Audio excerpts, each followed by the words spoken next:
Okay, in this video, I'm going to give you a fertility trick I found really helpful when trying to conceive, followed by a really important fertility tip that I definitely don't want you to miss. Okay, so let's get started off with the trick. I learned from a wonderful fertility doctor, Dr. Miki Shima. Before intercourse, fill up a hot water bottle with very warm but not hot water, and then put it on the nightstand or somewhere easily accessible. After intercourse, during your fertile window, I recommend you remain laying down on your back for 15 minutes and place the hot water bottle up against your vagina. So in between your legs, up against your vagina. Dr. Shima says that the heat from the hot water bottle helps excite the sperm towards the egg. Okay, I talked about this in a previous video, and many of you were confused about this tip, saying things like, I thought heat damaged sperm. Heat does damage sperm. However, this heat will not come in contact with the sperm and therefore will be safe. Just to clarify, you are placing the hot water bottle up against your vagina while you're laying down. The temperature is very warm, not hot, and should be comfortable to have on this sensitive area. My husband and I did this every time after intercourse during the fertile window, and we felt it was just an extra simple thing we could do to help his sperm make the long journey to the egg. Charlene Lincoln, fertility acupuncturist. If this is your first time on my channel, make sure to subscribe for more tips on optimizing your fertility naturally. Click the bell to be notified of my next video.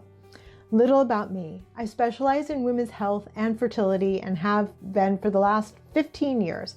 I host a fertility podcast where I interview health experts from around the world. I've partnered with a team of leading natural fertility experts, and I overcame fertility issues and became a first-time mama at 42 using all natural solutions, and I share everything I learn with you. Okay, on to my fertility tip, and this is critically important when trying to conceive. This is near and dear to my heart because if I did not address this properly and get the help I needed when I was trying to get pregnant, I would have probably not been able to conceive at 41. I know I wouldn't have been, and it would have been a dark road. Okay, my tip is to get a complete and thorough thyroid workup. Now, I know some of you feel you already have, and that's great, but hear me out. In this video, I'm going to discuss why you may be suffering from a thyroid condition and not even know it, or are being improperly tested, improperly treated, and therefore unable to conceive or hold on to a pregnancy. Right now, I'm coming across so many women who are not properly tested and treated for thyroid disease, and it's making it so difficult to conceive and carry a baby to term. So that brings me to getting pregnant when you have thyroid problems. Okay, stay tuned and let's talk about it. Hypothyroidism is a condition which is becoming more and more common, and it is one that can absolutely affect your ability to conceive. 1 in 5 Americans have hypothyroidism and half do not know it. What is hypothyroidism? Hypothyroidism is a medical condition which is caused when your body is unable to produce enough thyroid hormone from your thyroid gland.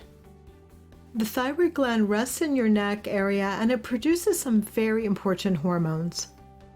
A small disturbance in the production of these hormones may result in menstrual irregularities, PCOS-like symptoms, PMS, and other hormone-related problems. The reason for this has to do with the interaction between thyroid hormone and progesterone and estrogen. Normal thyroid hormone production is required for your body to regularly ovulate.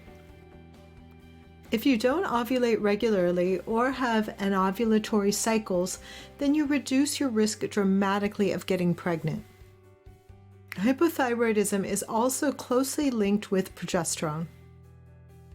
Women who have hypothyroidism often present with the symptoms of low progesterone, and they tend to have low serum progesterone when their blood work is checked.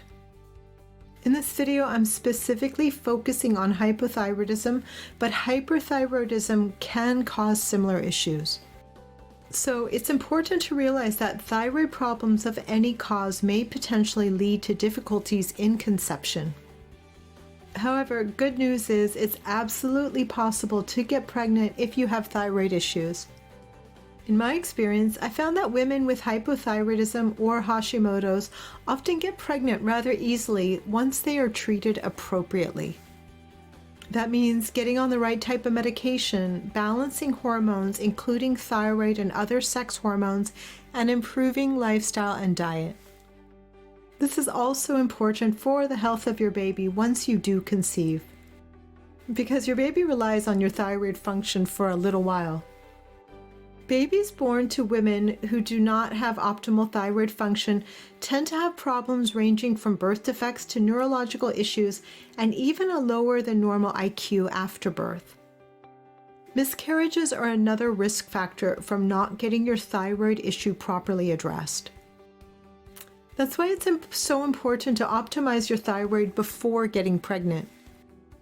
Dr. Richard Shamus, the author of Feeling Fat, Fuzzy, and Frazzled, explains that the hormones, adrenals, and thyroid are all interconnected. He uses the analogy of the three-legged stool. So to really have strong hormonal balance, we must make sure the adrenals and the thyroid and the hormones are healthy, strong, and supported. Next, I want to talk about some common signs of hypothyroidism. I'll put some common signs of hyperthyroidism in the description below. Fatigue ranging from mild to severe, weight gain ranging from mild to moderate, hair loss, dry skin, cracked and dry nails, menstrual irregularities, pain in your muscles or joints, depression, anxiety, unexplained, eyebrow hair loss, cold body temperature or intolerance to cold, constipation. If you recognize these symptoms and were told your lab tests are normal, you may need to go to a different doctor, such as a reproductive endocrinologist or a functional medicine doctor that specializes in fertility. Conventional reference ranges for thyroid are vastly different from optimal reference ranges for fertility. For example, TSH. Conventional reference ranges are between 0.5 to 5, while optimal reference ranges for fertility are between 1 and 2, and optimally you would be closer to 1. If you had your thyroid tested and your TSH was above 2, you would be considered normal if you considered conventional reference ranges and told nothing is wrong with your thyroid, yet studies have shown that is too elevated for conception. Another big challenge is that many doctors only test for TSH, and that is not giving a clear enough picture of the health of the thyroid. And that brings me to the first step. Number 1, get a complete thyroid workup. What I would like to see for you is an up-to-date thyroid panel with the following markers tested: TSH, free T4, free T3, reverse T3, and thyroid antibodies. Antibodies are always recommended to be tested, as we have found elevated thyroid antibodies precede thyroid disease. We recently had a fertility client give birth at 46. She previously struggled because, unbeknownst to her or her doctor, she had elevated thyroid antibodies. Because her thyroid tests looked normal, they never bothered to check her antibodies. This we found was preventing her from conceiving or carrying a baby to term. Once our coaches tested her and they found she had elevated thyroid antibodies and treated them, she was able to conceive. Number 2, get properly treated.